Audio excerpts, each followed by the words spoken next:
Bonjour à tous et bienvenue dans ce jour 7 du Spirittober. Le mot du jour c'est drip, une goutte. Et je me suis dit que j'allais vous parler d'Amrita, qui est un incontournable de la philosophie yogique, mais aussi de la mythologie hindoue. Alors pour cette petite histoire, dans la mythologie hindoue, il y a beaucoup d'épopées.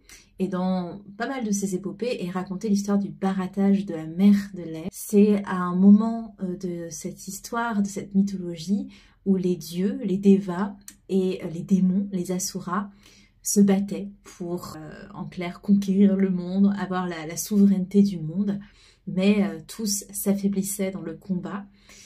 Et dans un espoir de pouvoir gagner la bataille, ils finissent par s'unir pour aller chercher Amrita, le liquide, le nectar d'immortalité. Mais pour ce faire, il faut passer par le barattage de la mer de lait. Donc les devas et les asuras vont s'unir et ils vont faire appel à Vishnu, le dieu de la préservation dans la trinité hindoue. Alors c'est un peu compliqué, mais ils vont renverser le mont Mandara, une montagne, ils vont la renverser et ils vont faire appel au dieu des serpents, des Nagas, Vasuki, qui va s'enrouler autour. Les devas vont prendre une partie et les asuras vont prendre l'autre partie du serpent et ensemble ils vont faire un mouvement de rotation pour créer un tourbillon dans la mer de lait.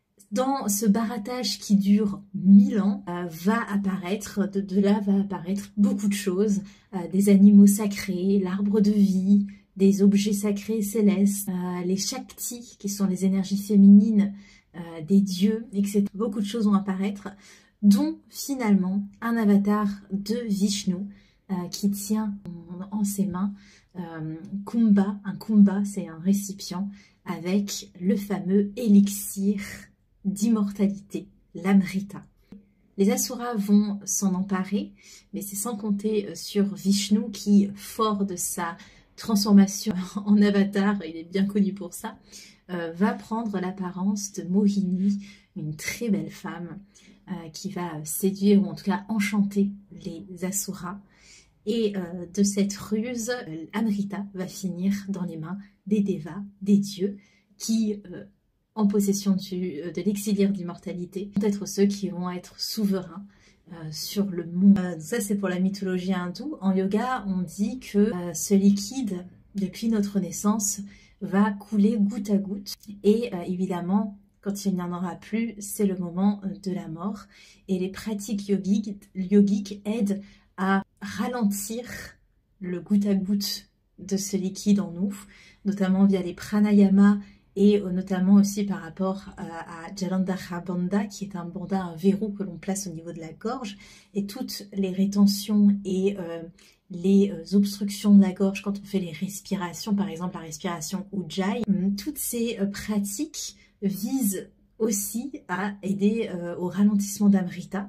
Il y a aussi d'autres pratiques qui aident à se procurer plus d'Amrita, comme par exemple toutes les pratiques de dhyana, de samadhi, toutes les méditations en yoga. Voilà pour le mot du jour. Est-ce que vous connaissiez l'histoire du barattage, qui est vraiment un incontournable de la mythologie indienne?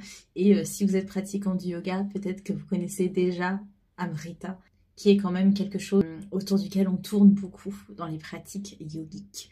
Moi, je vous retrouve demain pour un nouveau mot, et si ça vous a plu, n'hésitez pas à partager.